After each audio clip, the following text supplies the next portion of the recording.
this afternoon about free speech and the threats to it. Normally, when someone like me flies in, whether it's from Stanford or Harvard or, for that matter, Oxford or Cambridge, they talk about their life. But I'm not going to do that. I'm going to talk about my wife. Because nobody that I have ever met has a better understanding of free speech as a concept than Ayaan Hirsi Ali.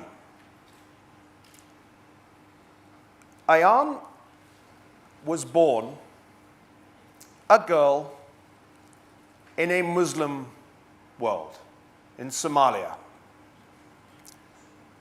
She grew up without the freedoms that we in this room take for granted.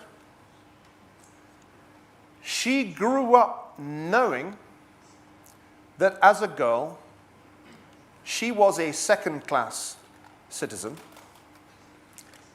and that there was a large range of subjects about which she should not speak.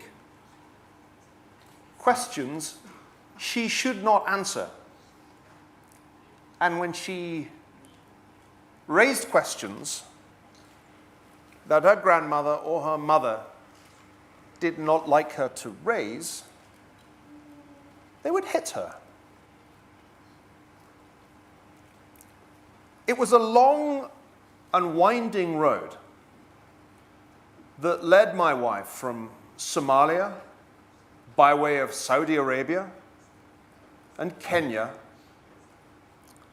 to the Netherlands, where she sought asylum, mainly in order to escape an arranged marriage that her father had set up for her.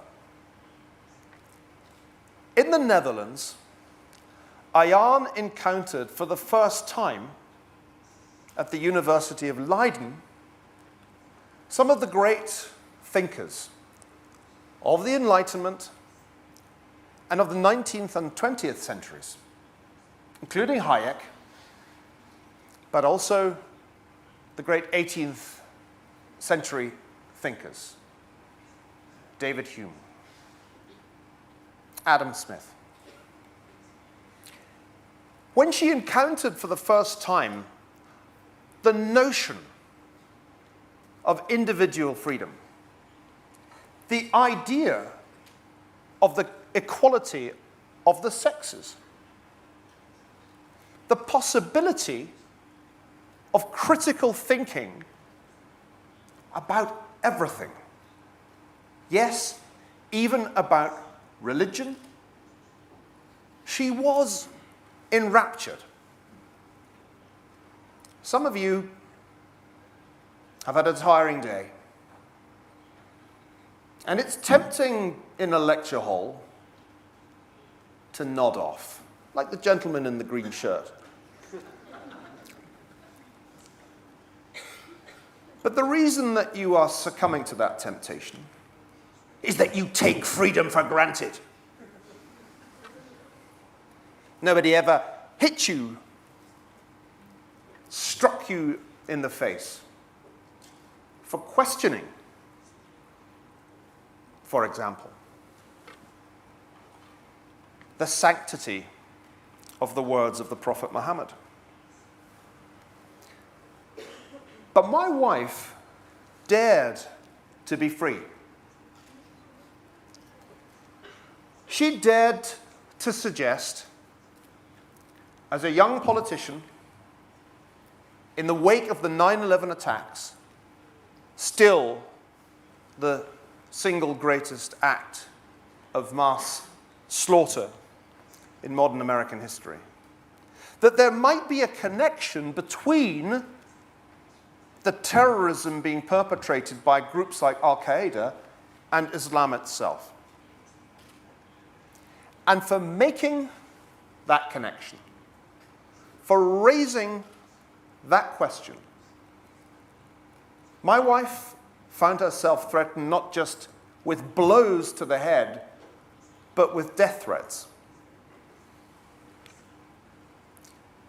In 2004, her friend Theo van Gogh, with whom she was collaborating to make a film about the relationship between Islam and women's rights, was murdered, shot and stabbed to death in the streets of Amsterdam as he rode home on his bicycle.